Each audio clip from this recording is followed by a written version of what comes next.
Assalamualaikum warahmatullahi wabarakatuh. Eh, ada seorang ahli yang berpendapat bahwasanya bahasa itu sangat berpengaruh terhadap kebudayaan kita. Itu kalau nggak salah namanya Edward Safir. Dia mengatakan bahasa ataupun kata-kata itu kayak memiliki magis. Jadi kata-kata yang muncul atau kata-kata yang biasa kita gunakan itu akan mempengaruhi pola kehidupan kita. Contoh kecilnya aja, mereka yang memiliki kata-kata lebay, kamsupai, itu ya orang itu. Kalau orang-orang yang kata-katanya penuh dengan nilai depresi ya orangnya seperti itu. Oleh karena itu sempat saya berbicara dengan dosen saya, beliau namanya Bu Amitia, ngajar psikolinguistik. Jadi bahasa dengan hubungannya dengan psikologi kita. Jadi bagaimana bahasa itu diperoleh, bagaimana bahasa itu dituturkan, proses bagaimana bahasa itu muncul gitu.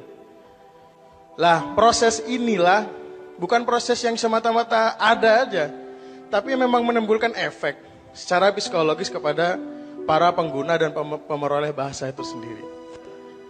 Makanya saran dari dosen ini perbanyak mengelilingi hidupmu dengan kata-kata yang hebat, supaya kalian juga bisa menjadi orang yang hebat. Seperti itu. Silakan yang kedua, Mas. Oke, silakan, Mas. Terima kasih. Assalamualaikum warahmatullahi wabarakatuh. Saya sedikit cerita. Kami guru itu kalau di Jogja wajib masuk museum di Jogja sebagai syarat untuk study tour. Itu wajib dari dinas. Nah, kan banyak anak-anak didik saya itu menganggap bahwa museum itu menjemukan. Pak, museum itu mbak kaya film Naked Museum itu, kalau malam bisa hidup. Dan saya menerangkannya, ya piye carane le, aku radong ya. Dan banyak yang menanyakan, Pak, museum itu menjemukan. Oleh karena itu saya sebagai kesiswaan sering kalau ada kunjungan museum itu pasti dipaketkan dengan kunjungan wisata ke daerah lain. Contoh kalau ke Monumen Jogja Kembali pasti ke Kiai Langgeng di Magelang. Dan itu tertariknya malah di Kiai Langgeng, di sininya malah banyak yang tidur dan sebagainya. Bagaimana saya menyampaikan ke anak, ataukah dari museum akan ada inovasi baru, ataukah emang pelajaran sejarah itu menjemukan? Jadi anak untuk mempelajari sejarah di museum itu males. Itu pertanyaan saya, terima kasih. Assalamualaikum warahmatullahi wabarakatuh. Waalaikumsalam. Tepuk tangan semuanya, tepuk tangan. Alhamdulillah. Gini saya nyicil dikit ya. Kiai Kanjeng itu ke negara manapun mereka tidak pernah berekreasi. Jadi mereka itu misal di Finland diajak, wah yang menarik sini, mereka tidak pernah mau. Saya belum pernah menemukan Kiai Kanjeng mau diajak rekreasi. Gitu ya. Rekreasi itu maksudnya ndelok barang sing menarik-menarik. Saya dulu di Amerika itu saya tamu negara. Jadi saya punya jatah supir mobil dan guide. Kemana saja saya pergi, tiketnya dijamin. Dan saya mau ke kota manapun pindah tengah jalan tidak apa-apa. Dan saya itu pernah dalam satu rute ke Niagara Falls di daerah Buffalo. Jadi dari New York saya ke Buffalo sendirian. Tujuan saya ndelok air terjun gitu. Jadi saka airport Buffalo wis ketok ning kono wae ono air terjun apik banget itu. Begitu aku mudhun airport, njur wis arep metu bandara ya aku mikir kaya ono banyu mudhun ya. Terus piye nek banyune mudhun? Terus piye? Ya mung banyu mudhun. Akhirnya terus ngopo aku rono? Akhirnya saya enggak ke sana. Jadi saya cari tiket ke Chicago.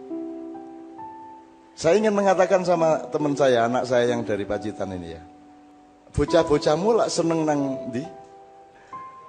Jadi itu kenapa Mas? Karena pendidikan kita tidak pernah meletakkan anak tidak sebagai konsumen.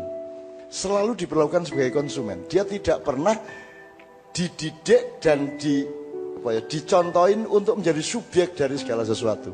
Ngerti ya? Jadi akhirnya dia tergantung. Ya dia konsumen, nek ono barang gemerlap dek seneng, nek museum kok mengkono ora seneng, karena dia objek, dia nggak subjek. Anak kecil kamu kasih layangan sama cek, dia pilih layangan. Nah sekarang ternyata kebudayaan masyarakat kita secara umum juga kebudayaan layangan, bukan kebudayaan cek. Itu maksud saya.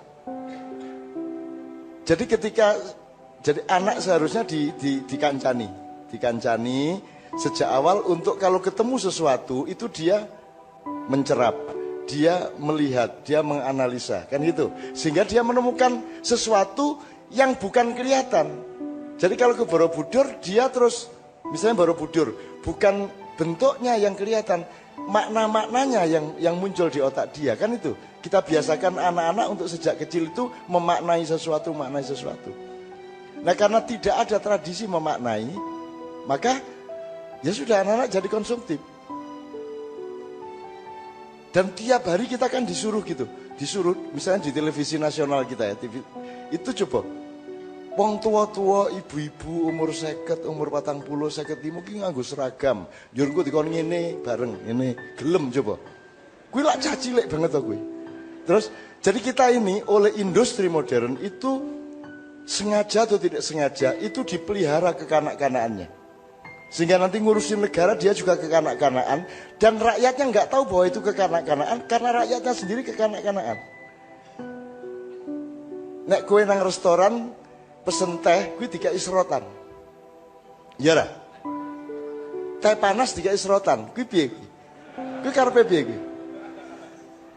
Teh kue gabungannya dengan bibir gelas. Lagi tiga serotan ini rumah sama aku caklas loro SD. Semua sekarang pakai serotan itu. Anda tidak sadar bahwa apa saja itu membuat Anda dipelihara kekanak-kanakannya dan jangan sampai dewasa. Sehingga makin lama makin tidak dewasa. Ya menterinya, ya presidennya, ulamanya makin tidak dewasa semua. Dan Anda tidak punya kedewasaan di dalam memilih sesuatu.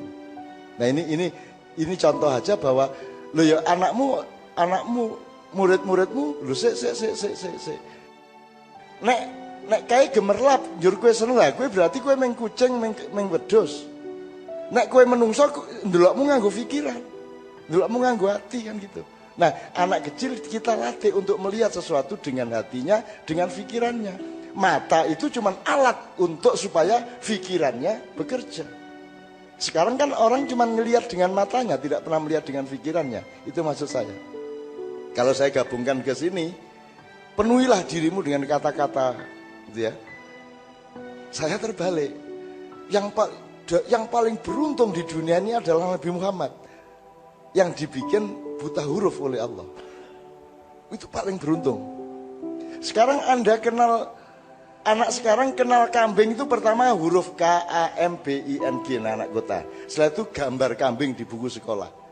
Nanti kalau ada outbound baru dia ketemu kambing bener kan gitu.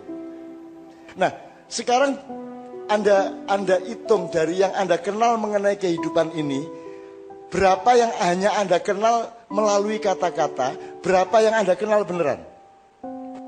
Anda kan bangga menjadi masyarakat informasi, padahal yang sampai ke Anda kan cuma kata-kata.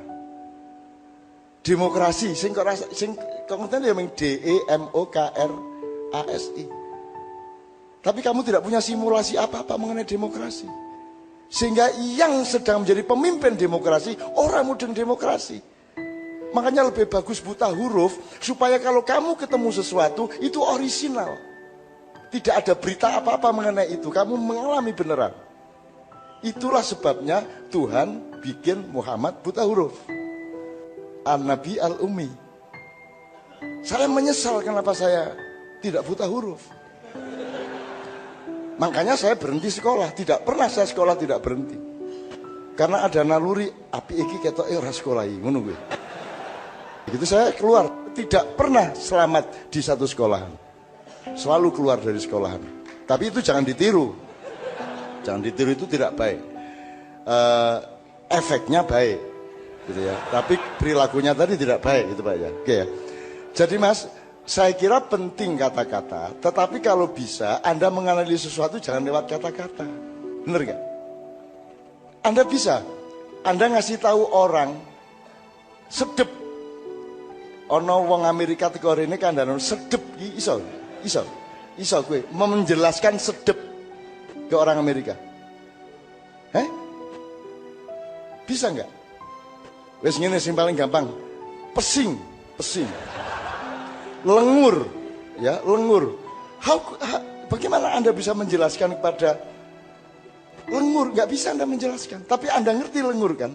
Anda ngerti lengur itu dari kata apa dari pengalaman Anda? Dari pengalaman Anda. Lebih mengakar mana? Pengalamanmu tentang lengur dengan berita tentang lengur. Itu yang saya maksud. Ini bisa panjang lebar kita simulasi, tapi intinya kita tuh tidak kenal Allah, kita cuma kenal ALLAH. Kita tuh tidak kenal Muhammad, cuma MUHAMMAD. Karena buktinya Anda tidak bisa kok ngasih tahu orang yang tidak bisa merasakan manis, iki legi. Daerah ngerti piye legi piye. Ya ini contohnya Mas. Jadi kata sangat penting, tapi jangan lupa kata juga sangat merugikan Anda dalam konteks Anda tidak bisa sampai kepada akar fakta dari sesuatu hal. Itu loh. Coba Anda lihat. Makanya Anda jadi masyarakat informasi hati-hati. Anda pikir Anda sudah tahu segala sesuatu gara-gara Anda browsing. Itu bukan pengetahuan, Anda jadi korban informasi. Kalau Anda mau jadi masyarakat informasi, Anda jadi sumber informasi. Anda upload sebanyak-banyaknya sakarepmu neng rasah membuka internet. Kowe meng upload tok. Wocon kowe nesu-nesu ora tak waca. Itu baru Anda jadi subjek informasi. Dan itu saya lakukan sama Kiai Kanjeng. Upload terus. Dan tidak pernah buka internet. Ono sing nesu, wah ono MH kafir, MH karo aku. Jari-jari ini tapi saya tidak peduli. Pokoknya upload kebaikan terus dan saya tidak peduli. Saya tidak mau jadi korban. Saya tidak baca koran, saya tidak nonton TV. Di rumah saya tidak ada koran. TV saya TV Gigs, Fox Sport 1, Fox Sport 2, Fight Sport. Itu tok sing tak tonton. Nek ora kickboxing, Muay Thai, MMA. Kuwi tok sing tak tonton kuwi tok. WWE mo. Nek WWE ora. Nek Smackdown ora.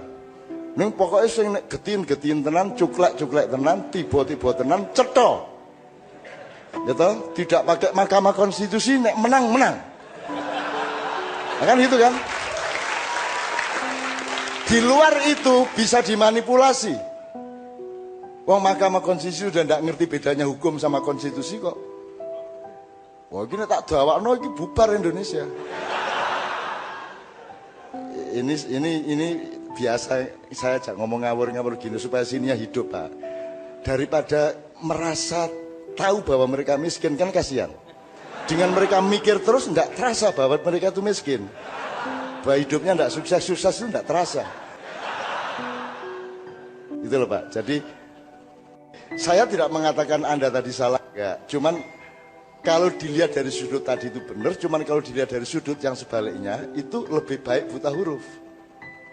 Ada seorang profesor dari IPB, Pak, bikin kunjungan ke daerah perkebunan, terus setelah keliling kebun, dia panggil Pak Lurah sama di sini.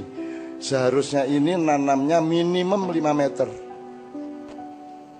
Sebab nangka itu sifatnya begini, akarnya begini, tanah itu begini, gini. Seharusnya nanamnya jangan terlalu rengket 5 meter kalau nangka. Wah, dia cerita panjang lebar si profesor tentang nangka. Pak Lurah, nggih, ya. Nanti begitu sampai di kantor kelurahan baru Pak itu tadi cempedak.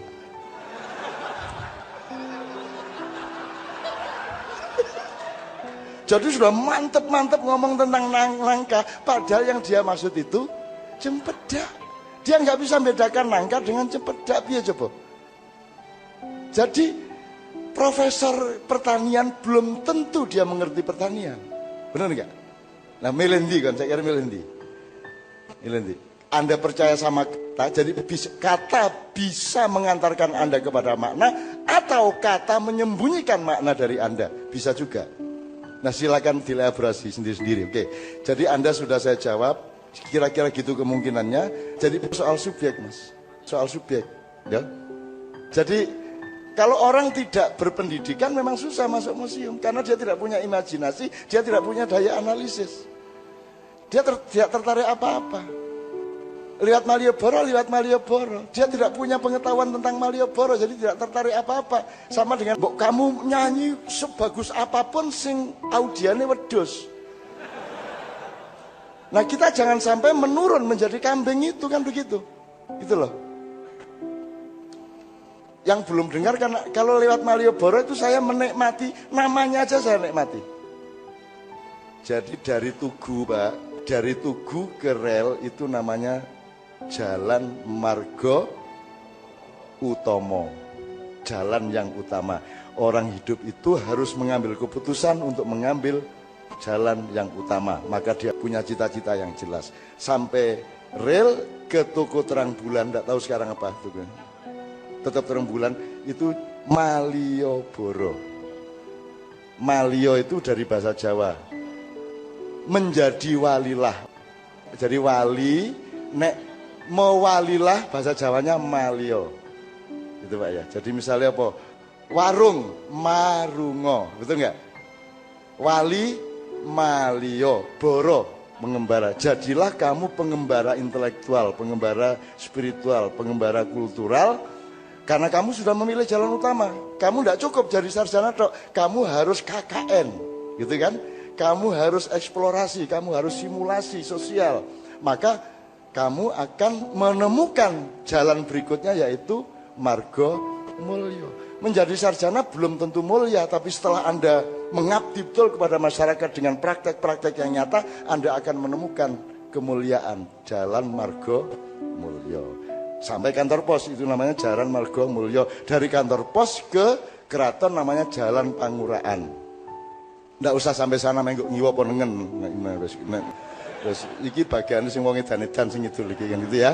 Gitu teman sekalian, mohon maaf ini saya ngerespon aja.